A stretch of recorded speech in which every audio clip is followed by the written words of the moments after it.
भारत का संविधान ये सिर्फ एक किताब नहीं है। ये तो वो ब्लूप्रिंट है, वो नक्शा है जो बताता है कि हमारा देश, हमारा भारत चलेगा कैसे। हमारे लोकतंत्र की, हमारी डेमोक्रेसी की ये बुनियाद है। तो एक सवाल उठता है ना, कि आखिर देश की सरकार चलाता कौन है? ये एक बहुत ही बेसिक सा सवाल लगता है, पर इसका जवाब वो हमारे संविधान में ही छिपा है। तो चलिए आज इसी जवाब को ढूंढते हैं और समझते हैं। तो संविधान का जो पार्ट 5 है ना, वो बात करता है केंद्र सरकार की। और इसी का चैप्टर 1 जो आर्टिकल्स 52 से 78 तक है, वो हमें समझाता है कार्यपालिका के बारे में, मतलब द एग्जीक्यूटिव। अब आसान भाषा में कहें तो ये वो पूरी मशीनरी है जो देश को चलाती है।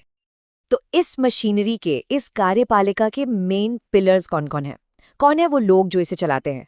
इसमें आते हैं सबसे पहले भारत के राष्ट्रपति, फिर उपराष्ट्रपति, प्रधानमंत्री और उनकी काउंसिल ऑफ मिनिस्टर्स, और भारत के अटॉर्नी जनरल।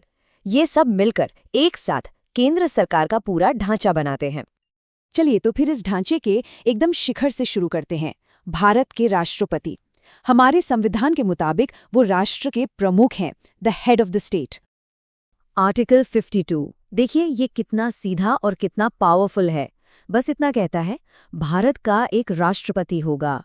ये एक छोटी सी लाइन है, लेकिन सोचिए ये हमारे देश के सबसे बड़े, सबसे ऊंचे पद की नींव रखती है। और फिर आता है आर्टिकल 53। ये बताता है कि संघ की, मतलब यूनियन की, सारी एग्जीक्यूटिव पावर राष्ट्रपति में ही है। इसका मतलब क्या हुआ?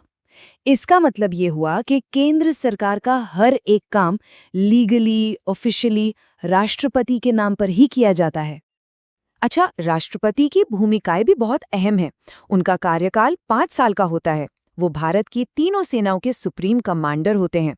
आर्टिकल 72 के तहत उन्हें किसी की सजा माफ करने की शक्ति भी मिलती है। और हाँ, ये बहुत जरूरी है कि पद संभालने से पहले वो आर्टिकल 60 के तहत शपथ लें। लेकिन एक सवाल है, क्या राष्ट्रपति को उनके पद से हटाया जा सकता है? जी हाँ, बिल्कुल।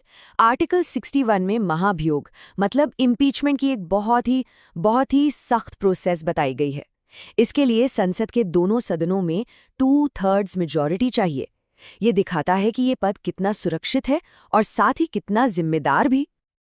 अब बात करते हैं उपराष्ट्रपति की। आर्टिकल 63 कहता है कि भारत का एक उपराष्ट्रपति होगा और उनकी सबसे खास भूमिका वो है राज्यसभा के सभापति की। आर्टिकल 64 में ये बताया गया है, यहाँ एक शब्द है एक्स ऑफिशियो चेयरमैन।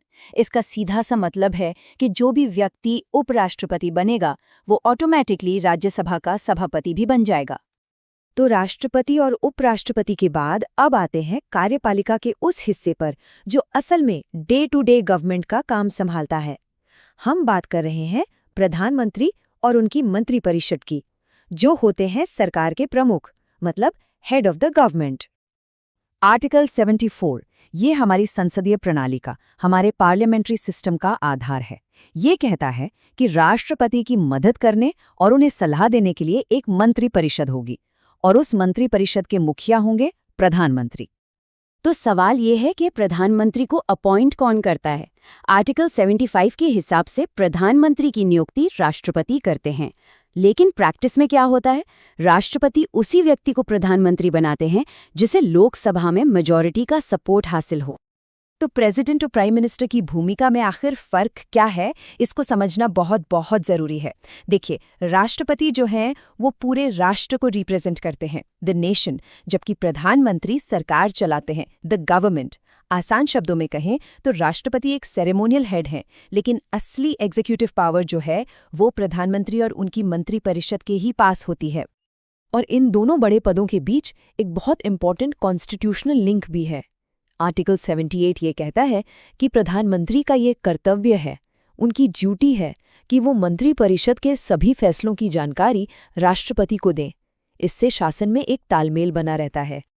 चलिए अब बात करते हैं कार्यपालिका के चौथे और आखिरी स्तंभ की, भारत के महान्यायवादी, जिन्हें हम अटॉर्नी जनरल फॉर इंडिया भी कहते हैं। ये सरकार के सबसे बड़े कानूनी सलाहकार होते हैं। आर्टिकल 76 के मुताबिक अटॉर्नी जनरल भारत सरकार के चीफ लीगल ऑफिसर होते हैं।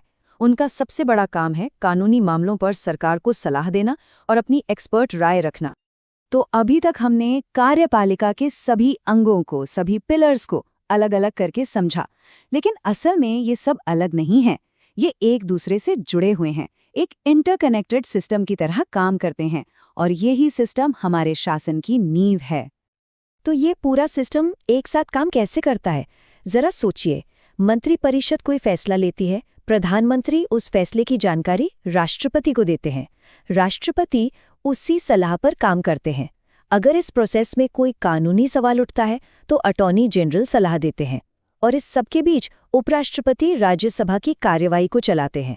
ये एक कमाल का बैलेंस है जो शक्तियों को बांट कर रखता है। तो आखिर में ये सवाल आता है कि ये जो पूरा संवैधानिक ढांचा है, ये हमारे लोकतंत्र को बैलेंस में कैसे रखता है? जवाब इसी सिस्टम में है। शक्तियों का ये बंटवारा, ये चेक्स एंड बैलेंसेस, एक दूसरे के प्रति जवाबदेही, यही वो प्रक्रिया है जो ये पक्का करती है कि कोई भी एक संस्था, कोई भी एक पद हद से ज्यादा ताकतवर ना हो जाए। और मेरे ख्याल से यही हमारे संविधान की सबसे बड़ी खूबसूरती है।